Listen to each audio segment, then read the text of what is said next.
ഭാരതത്തിന്റെ വ്യോമയാന രംഗം വിശാലമാകുന്നു. പുതിയ 2 വിമാന കമ്പനികൾക്ക് വ്യോമയാന മന്ത്രാലയം അനുമതി നൽകി. അൽഹിന്ദ് എയർ, ഫ്ലൈ എക്സ്പ്രസ് എന്നീ കമ്പനികൾക്കാണ് NOC നൽകിയതായി കേന്ദ്ര വ്യോമയാന മന്ത്രി രാംമോഹൻ നായിഡു അറിയിച്ചത്. ഉത്തർപ്രദേശ് കേന്ദ്രീകരിച്ച് പ്രവർത്തിക്കുന്ന ഷാങ് എയറിന് നേരത്തെ തന്നെ NOC ലഭിച്ചിരുന്നു. കൂടുതൽ വിവരങ്ങളുമായി ഡൽഹിയിൽ നിന്നും ജിഷ്ണു കൃഷ്ണൻ ചേരുന്നുണ്ട്. ജിഷ്ണു, എന്താണ് മറ്റ് വിവരങ്ങൾ?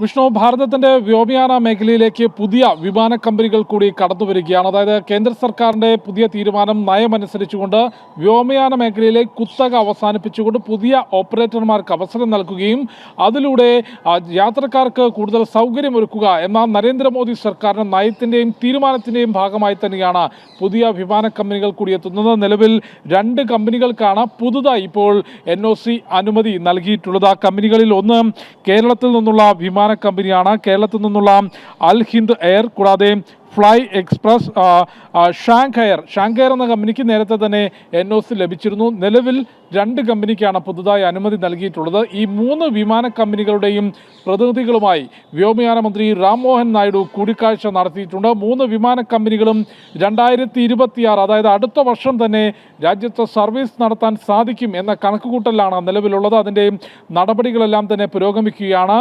വ്യോമയാന മന്ത്രാലയത്തിൽ നിന്ന് അനുമതി ലഭിച്ചതോടുകൂടി ഈ സർവീസ് ആരംഭിക്കുന്നതിനുള്ള മറ്റു നടപടികളിലേക്ക് വിമാന കമ്പനികൾ കടക്കുന്നു. അത്തരത്തിൽ നിലവിൽ വ്യോമയാന മേഖലയിലുള്ള രാജ്യത്ത് നിലവിൽ ഏറ്റവും കൂടുതൽ വിമാന സർവീസുകൾ നടത്തുന്നത് ഇൻഡിഗോയാണ്.